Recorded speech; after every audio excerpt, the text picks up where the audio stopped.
বক্তব্য নিয়ে বিতর্ক প্রথমবার নয়, কারণ আমি যা যে ভূমিকা করে অন্যায় করে তার সামনে বলি। এবারে আমি যে বক্তব্য রেখেছি, মাননীয় মুখ্যমন্ত্রী, যার সঙ্গে আমার কোনো ব্যক্তিগত ঝগড়া নেই, যার সম্বন্ধে আমার মনে কোনো ক্লেশ নেই, ক্লেদ নেই, কোনো দুর্ভাবনাও নেই, উনি যে রাজনৈতিক বক্তব্য বারবার দিয়েছেন লোককে আর বিভ্রান্ত করার জন্য, আমি তার প্রতিবাদ করে প্রশ্ন করেছি।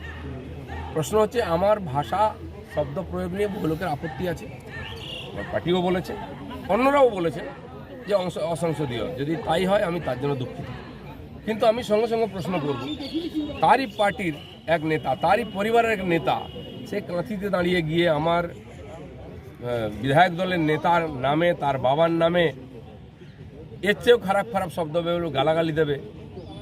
কেন আমার বিধায়ক দলের নেতার কি মান সম্মান নেই? তার বাপ তুলে কথা বলবে?